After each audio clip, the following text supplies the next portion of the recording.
부탁 하나만 들어주시겠어요? 처음 캠핑을 갔을 때를 상상해보세요. 부모님과 함께 갔을 수도 있고 학교 친구들과 함께 현장 학습을 갔을 수도 있습니다. 무엇이든 하루가 끝나갈 무렵에 기분이 어땠는지 상상해보거나 기억해보세요. 해는 지고 있지만 아직 바깥에는 빛이 남아 있습니다. 잠시 쉬려고 누워있다고 가정해볼게요. 고개를 들었을 때 가장 먼저 본 것이 무엇이었나요? 저와 비슷하다면 아마도 눈앞에서 반짝이는 수많은 별들이 압도적으로 보였을 거예요. 별다른 장비 없이도 대부분 볼 수 있는 이 별들은 은하수의 일부입니다. 믿거나 말거나 우리의 놀라운 은하계는 우주 자체만큼이나 오래되었습니다. 나이와 상관없이 은하수는 꽤 멋진 곳입니다. 은하수는 새로운 별이 탄생하는 우주의 신생아실과 같은 곳이에요. 가장 매혹적인 장소들이 모여있는 곳이기도 하죠. 적어도 우리가 사진으로 볼 때는요. 카리나 성운의 한 지역인 미스틱 마운틴을 예로 들어볼게요. 이곳은 항상 에너지로 가득 차 있습니다. 그 이유는 가스 기둥이 붕괴하면서 서커스 고개사처럼 미친 듯이 반대 방향의 제트를 만들어내기 때문이에요. 마치 별이 탄생하는 시그니처 동작과도 같죠? 그리고 이 멋진 그림을 보면 원소들이 화려한 쇼를 펼치는 걸 볼 수 있어요. 파란색은 산소, 녹색은 수소와 질소, 빨간색은 지글지글 끓는 유황을 나타냅니다. 은하수 여행의 다른 목적지를 살펴볼 준비가 되셨나요? 독수리 성운으로도 알려진 M16의 중앙에 있는 성간먼지와 가스로 이루어진 이 거대하고 뒤틀린 구름을 살펴보세요. 멋진 창조의 기둥에 도착했어요. 새로 태어난 별들이 숨어서 쉬고 있는 이곳은 우뚝 솟은 기둥처럼 생겼습니다. 허블 망원경이 이 장엄한 광경을 포착하는 것이 이번이 처음은 아니지만 지금까지 가장 놀랍도록 세밀한 이미지가 분명해요.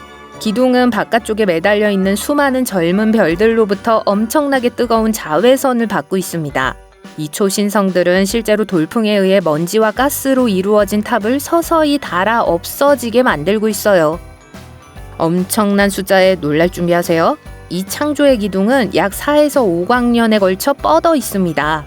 네, 거대하게 들리지만 거시적인 시점에서 가로 세로 70광년, 55광년에 걸쳐 있는 더 큰 독수리 성운의 귀엽고 작은 동생 같은 존재입니다.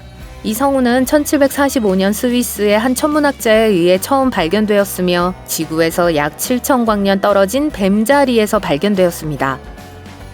하지만 특이한 점이 있어요. 생산적으로 들릴지 모르지만 우리 은하의 별 형성 활동은 다른 은하와 비교할 때 매우 드물다는 점이에요. 천문학자들은 별이 탄생하는 속도가 실제로 떨어지고 있다는 사실을 발견하고 그 이유를 알아내기 위해 노력하고 있습니다. 하지만 이 이상한 현상에 대해 알아보기 전에 먼저 별이 어떻게 생겨나는지 살펴볼 필요가 있어요. 지구에서의 우리가 그것을 확실히 알기는 어렵습니다. 별의 수명 주기에 대해 우리가 알 수 있는 건 우리 은하계 내의 별을 관찰함으로써 얻습니다. 별은 성운이라고 불리는 차가운 가스와 먼지 구름에서 형성돼요. 이 영역은 대부분의 은하계에서 매우 흔해요. 이 성운은 온도가 낮아 수소가스가 서로 달라붙는데 결정적인 역할을 해요. 덩어리가 더 많은 가스를 모으면 움직임을 일으키고 그 자체로 에너지를 생성하죠. 더 많은 가스가 이미 형성된 덩어리와 충돌하면 그 에너지는 모두 열로 변환돼요. 이 과정은 온도가 상당히 높아질 때까지 계속 진행되어 별의 탄생을 촉발합니다. 별의 일생에서 가장 안정적인 시기를 주계열이라고도 해요. 화학 수업은 생략하겠지만 이 기간 동안 별은 열과 복사를 모두 방출합니다. 별 주변에 압력이 있는 것은 복사 때문이며 이는 특정 은하에서 발견되는 대부분의 빛의 원인이기도 해요. 이제 별의 크기에 대해 이야기해 볼게요. 별이 클수록 연료를 더 빨리 소모합니다. 이러한 거대한 별은 가장 밝게 빛나며 고에너지 자외선을 방출해요.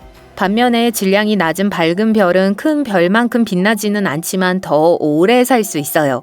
우리가 이 아래에서 볼 수 있는 대부분의 은하에는 다양한 크기의 별이 있습니다.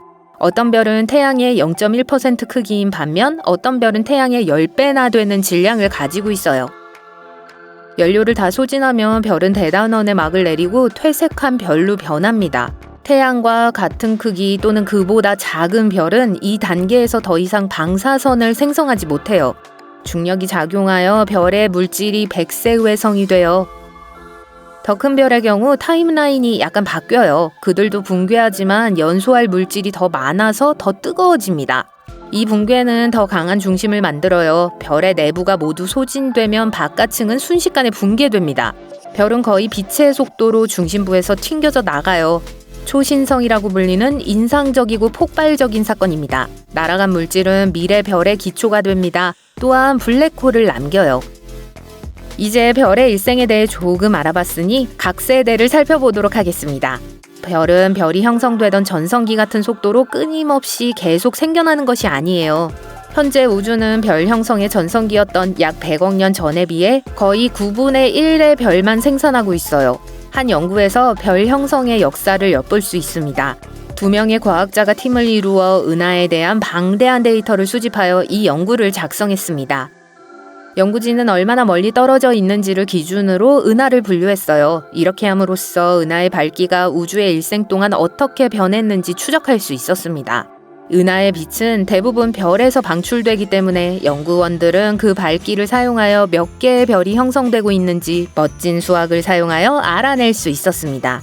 그 연구 결과는 우주가 젊었을 때 별 형성이 매우 미약했다는 걸 확인했어요.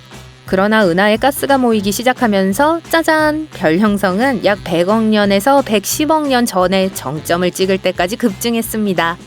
그 후 별 형성은 급감했습니다. 오늘날 관측 가능한 우주에서는 그 수가 많이 줄었습니다. 즉 오늘날 우리가 보는 별의 약 50%는 빅뱅 이후 처음 50억 년 동안 탄생했어요. 지난 60억 년 동안 형성된 별은 4분의 1에 불과해요. 그렇다면 이러한 우주 변화의 원인은 무엇일까요? 과학자들은 별이 태어날 때 필요한 차가운 가스 때문이라고 생각해요. 은하가 형성될 때 가스는 내부에 집중되어 별이 화려하게 형성됩니다. 하지만 별들이 잠이 들면서 가스는 빠르게 소모됩니다. 초신성이 나타나면 미래의 별을 만드는 데 필요한 가스를 날려버려요. 또한 그 가스의 화학적 특성도 바뀌어요. 이 중요한 정보는 오늘날 우리가 목격하는 별 생성 감소의 시작점이 될 수 있습니다. 과학자들은 이 가스가 왜 쓸모없게 되는지 아직 확실히 알지 못해요. 은하계는 처음부터 매우 복잡합니다. 균형을 유지하는 데는 모든 종류의 힘이 관여해요. 예를 들어 초신성이 폭발하면 충격파로 인해 가스가 난기류를 일으키고 뭉쳐서 새로운 별이 탄생할 수 있어요. 그러나 초신성이 너무 거칠면 같은 가스를 은하 밖으로 바로 날려버릴 수 있습니다. 그 지역에 가스가 남아있지 않으면 새로운 별이 형성될 가능성은 거의 없거나 전혀 없습니다. 그렇다면 미래는 어떨까요? 일부 과학자들은 새로운 별이 나타나지 않는다면 어떤 일이 일어날지 궁금해합니다. 우주는 블랙홀과 사라져가는 별들로만 가득 차게 될지도 몰라요. 별이 힘을 잃으면 태양계는 열악한 환경이 될 것이고 탐욕스러운 블랙홀은 남은 물질을 모두 먹어치울지도 모릅니다. 우울해 보이기는 하지만 놀라운 개념이라는 점은 인정해야 해요. 다행히도 조만간 이런 일이 일어날까봐 걱정할 필요는 없어요.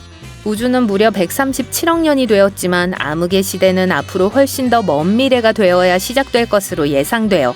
하지만 이것은 별 형성 감소로 인한 하나의 가능성일 뿐입니다. 우주에 또 어떤 기발한 가능성이 있을지 누가 알겠어요.